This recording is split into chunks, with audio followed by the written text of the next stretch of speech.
Space, 1999-1975, wasn't just a science fiction show about the moon blasting out of orbit. It was the most expensive television disaster in history, where the stars earned more than entire episodes of Star Trek. Star Trek at that point had not been successful. It was not an easy thing to get going. One producer was brought in specifically to ruin it. The creator disowned half the series, and the finale explaining everything was canceled before filming. These are 16 facts about television's most spectacular financial collapse. Created as direct replacement for canceled UFO series, Jerry Anderson created Space, 1999, after his previous science fiction series. UFO was canceled in 1973 despite strong ratings. ITC Entertainment wanted another Anderson science fiction property immediately. Anderson conceived a direct sequel showing Moonbase from UFO 10 years later. Original plans featured UFO characters and continuity. However, legal complications with character rights forced Anderson to abandon this approach. He kept the Moonbase setting, but created entirely new characters and premise. The nuclear waste explosion, sending the moon hurtling through space, replaced UFO's alien invasion storyline. Anderson later admitted the premise was scientifically absurd. The moon couldn't survive being blasted from Earth's orbit, but he needed something spectacular to launch the series. The connection to UFO remained in production design and visual style, despite losing narrative continuity. Budget of £300,000 per episode was unprecedented. Each Space 1999 episode cost approximately £300,000 to produce in 1975. No television series had ever spent that much per episode. For comparison, typical British drama series cost £20,000 per episode. American shows like Star Trek had spent roughly $190,000 per episode 8 years earlier. Anderson's budget was nearly double that, accounting for inflation and currency conversion. ITC Entertainment gambled everything on Space, 1999 becoming an international hit. The massive budget paid for elaborate miniature effects, standing sets representing Alpha Moonbase, guest stars, and location filming. Production values looked theatrical rather than televisual. Martin Landau and Barbara Bain were paid more than any television actors in history. Martin Landau and Barbara Bain commanded unprecedented salaries, $200,000 per episode combined. No television actors had ever earned anywhere near that amount. For context, William Shatner made $5,000 per Star Trek episode. Landau and Bain leveraged their Mission Impossible fame and multiple Emmy Awards to demand extraordinary compensation. ITC Entertainment desperately wanted American stars to help sell the series to U.S. networks. They agreed to the outrageous salaries, believing it would guarantee American distribution. This proved catastrophically wrong. The couple's combined salary consumed 2/3 of each episode's budget. Landau and Bain also demanded script approval, creative control, and luxurious working conditions. Their contract gave them power that crippled production flexibility. Guest stars resented the salary disparity. No American network would buy the series. Despite ITC's expectations, ITC Entertainment designed Space, 1999, specifically for American network sale. They hired American stars, used English dialogue, and incorporated American production values. Jerry Anderson personally pitched all three networks: ABC, NBC, and CBS. Every network rejected it. They found it too British, too expensive, and too cerebral for American prime time. ITC was shocked. The entire financial model assumed network sale would cover production costs. Without it, the series became economically unviable immediately.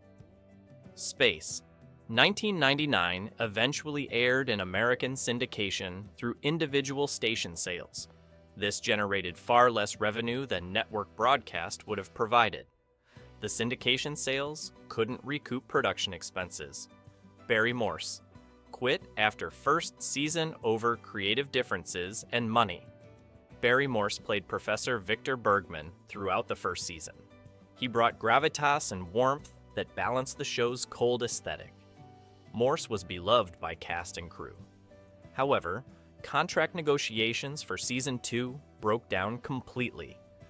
ITC offered Morse significantly reduced salary while maintaining Landau and Bain's enormous payments. Morse considered this insulting and refused. Additionally, Morse disagreed with planned season 2 changes. He'd heard rumors about new producers wanting to lighten the tone and add more action. Morse believed this betrayed the series' intelligent approach. He walked away from the role entirely. ITC replaced him with Catherine Schell as Maya. Morse's departure removed the show's intellectual heart. Fred Freiberger was hired to Americanize season 2 and destroyed the series. American producer Fred Freiberger was hired to overhaul season 2 after network feedback suggested the first season was too slow and too serious. Freiberger had previously produced the final season of Star Trek, widely considered the worst season. He brought the same approach to Space, 1999. Freiberger eliminated philosophical stories in favor of action-adventure. He added Maya's transformation ability for visual variety. Scripts became formulaic Alien of the Week stories. The cerebral science fiction that defined Season 1 vanished. Jerry Anderson was marginalized in his own show. He fought Freiberger's changes unsuccessfully. The second season alienated first season fans while failing to attract new viewers.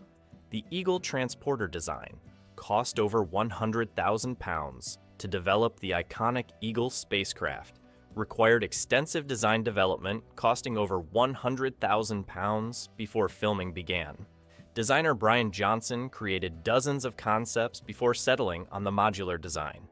The Eagle's detachable pod system allowed different configurations for various missions. This flexibility made narrative sense, but complicated model construction. Multiple Eagle models were built at different scales for different shots. The hero models featured incredible detail, including working landing gear, detailed interiors, and movable components.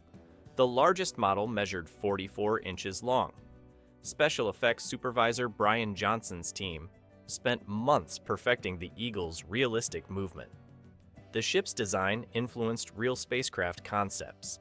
NASA engineers praised the Eagle's practical modular approach. If you're enjoying these behind-the-scenes disasters from classic science fiction television, make sure you're subscribed so you don't miss our next deep dive. We've got more production catastrophes coming soon. Now back to Moonbase Alpha's troubles. Catherine Schell's Maya character was added purely for sex appeal. Catherine Schell joined Season 2 as Maya, an alien with shape-shifting abilities. The character was created explicitly to add sex appeal, after American consultants said the show needed attractive younger women. Maya wore form-fitting costumes designed to emphasize her figure. Her transformation ability provided opportunities for Schell to appear in revealing alien forms. The character had no narrative purpose beyond demographics. Schell did her best with poorly written material, but Maya never integrated properly into the ensemble. First season fans resented the obvious pandering. The character represented everything wrong with Season 2. Superficial changes designed to chase ratings rather than serve storytelling. Jerry Anderson disowned Season 2 and refused to discuss it. Jerry Anderson publicly disowned Space, 1999's second season for decades. He refused interviews about it and walked out when journalists asked questions. Anderson felt Fred Freiberger had destroyed his creation. The intelligent, thoughtful science fiction he'd envisioned became juvenile action-adventure. Anderson had no control over Season 2 despite creating the series.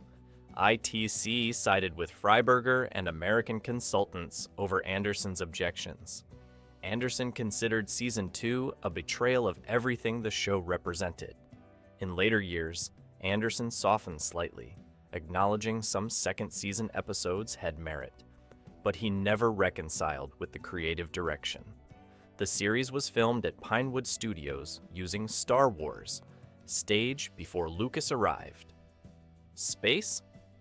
1999, production occupied Stage 5 at Pinewood Studios from 1974 through 1977. This stage would become famous as the Star Wars stage. George Lucas's crew arrived at Pinewood in early 1976 to film Star Wars, while Space, 1999, was still in production. Both productions shared facilities briefly. Brian Johnson, who supervised Space, 1999's effects, was offered work on Star Wars, but declined due to his commitment to Anderson's show. He later joined The Empire Strikes Back. The proximity meant both productions observed each other's techniques. Lucas's crew studied Anderson's miniature effects methods. Anderson's team noticed Star Wars' revolutionary approach. Johnny Byrne wrote the series Bible but was fired after disagreements. Script editor Johnny Byrne created Space, 1999's philosophical foundation and series Bible. He established the show's serious tone, character backgrounds, and thematic concerns. Byrne wrote several first-season episodes exploring existential themes about humanity's place in the universe. His writing gave the show intellectual credibility. However, Byrne clashed constantly with ITC executives who wanted lighter, more commercial stories. When Fred Freiberger arrived for Season 2, Byrne was fired immediately. Freiberger brought his own writers and discarded Byrne's established continuity. Byrne was devastated. He'd invested tremendous creative energy developing the show's mythology. Watching Season 2 abandon everything he'd built was painful. Nick Tate performed his own stunts and was hospitalized twice. Nick Tate played Eagle pilot Alan Carter and insisted on performing his own stunts despite production insurance concerns.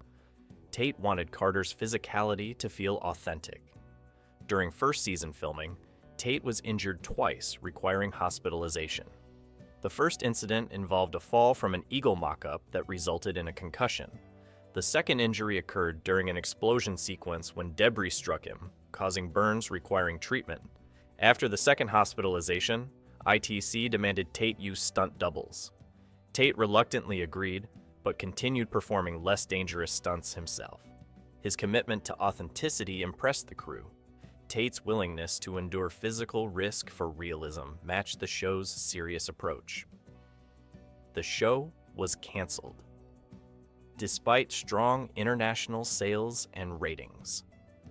Space, 1999, sold to over 100 countries and generated solid ratings internationally.